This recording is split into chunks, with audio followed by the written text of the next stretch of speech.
సరిగ్గా 11 ఏళ్ల క్రితం 2014 మార్చి 14న ఉమ్మడి ఆంధ్రప్రదేశ్లో జనసేన పార్టీ ఆవిర్భవించింది.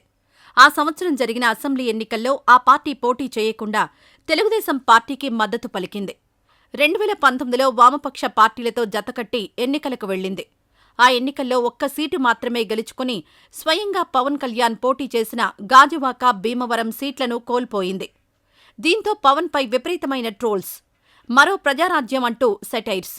అసలు నెక్స్ట్ ఎలక్షన్స్కు పార్టీ ఉంటుందా లేదా అనే అనుమానం కూడా అందరిలో మొదలైంది. అయితే అనూహ్యంగా జనసేనాని తన రూటు మార్చారు. అప్పటి వైసీపీ ప్రభుత్వంపై రెచ్చిపోయారు. రాష్ట్రంలో జరుగుతున్న అన్యాయాలు, దౌర్జన్యాలు వంటి వాటి మీద అలుపెరగని పోరాటం చేస్తూ జగన్పై విరుచుకుపడేవారు. దాంతో జనసేన పార్టీ ప్రజల్లోకి క్రమంగా చొచ్చుకు వెళ్లింది. 2024 ఎన్నికలకు ముందు పవన్ కళ్యాణ్, టీడీపీ, జనసేన, బీజేపీలు కూటమిగా ఏర్పాటులో కీలక పాత్ర పోషించారు. సీట్ల విషయంలో తాను తగ్గాడు. తన అభిమానులకు సర్ది చెప్పాడు. ఫలితం పొత్తులో భాగంగా తీసుకున్న 21 సీట్లలోనూ విజయం సాధించి 100% స్ట్రైక్ రేట్ సాధించాడు. ఇప్పుడు కూటమి అధికారంలో ఉంది. పవన్ కళ్యాణ్ డిప్యూటీ సీఎం హోదాలో ఉన్నాడు. ఇలాంటి తరుణంలో జనసేన ఆవిర్భావ సభ జరుగుతోంది. పేరుకే ఇది ఆవిర్భావోత్సవ సభ కాని జన సైనికుల దృష్టిలో విజయకేతన సభ. మరి జనసేన వర్గాలు దాన్ని ఎంత ప్రతిష్టాత్మకంగా తీసుకుంటారో ప్రత్యేకంగా చెప్పాల్సిన పనిలేదు. అందుకే ఈ సభకు లక్షలాది మంది జన సైనికులు, మెగా అభిమానులు తరలి రావడానికి ఉవ్విళ్లూరుతున్నారు. శుక్రవారం పిఠాపురం నియోజకవర్గం చిత్రాడలో జరిగే జనసేన ఆవిర్భావ దినోత్సవ సభలో పవన్ కళ్యాణ్ ఏం మాట్లాడతారు, ఎవరి గురించి మాట్లాడతారు అని తెలుగు రాష్ట్రాల ప్రజలు, కూటమి, వైసీపీ నేతలు, ఆయా పార్టీల అభిమానులు ఉత్కంఠగా ఎదురుచూస్తున్నారు. పార్టీ ఆవిర్భావ సభలో పవన్ కళ్యాణ్ కొన్ని ప్రధాన అంశాలను ఖచ్చితంగా ప్రస్తావించాల్సిందే అంటున్నారు రాజకీయ విశ్లేషకులు.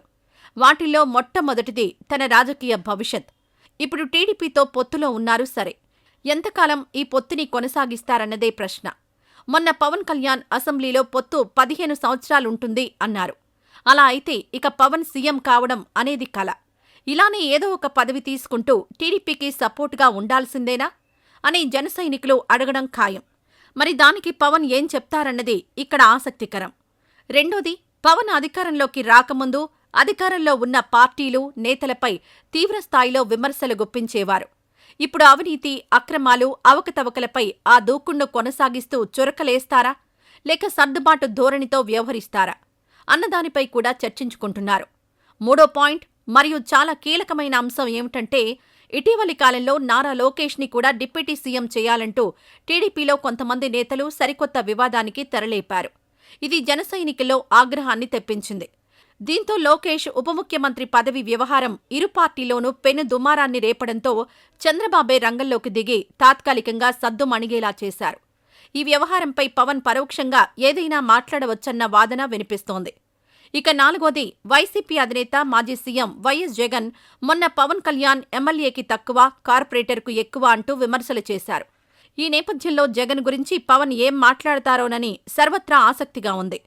ఖచ్చితంగా ఆ కామెంట్స్కి కౌంటర్ ఉంటుంది అని జనసేన వర్గాలు చెబుతున్నాయి.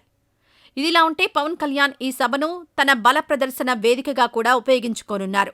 తన పార్టీ బలం, క్యాడర్ టీడీపీ, వైసీపీలకు ఏమాత్రం తీసిపోదు అనే సంకేతాలు ఈ సభ ద్వారా ఇవ్వనున్నారు. ప్రస్తుతం ఆంధ్రాలో కీలక నేతగా మారిన పవన్ కళ్యాణ్ భావి రాజకీయాల్లో ఓ బలమైన నేతగా చూపించటానికి ఈ సభ సరిగ్గా పనికొస్తుందంటున్నారు. మొత్తానికి ఈ సభను విజయోత్సవ సభలా నిర్వహించడం ద్వారా తమ సత్తాను చాటి చెప్పాలన్న భావనతో అటు పవన్ కళ్యాణ్, ఇటు జనసేన నేతలు, జన సైనికులు ఉన్నారు.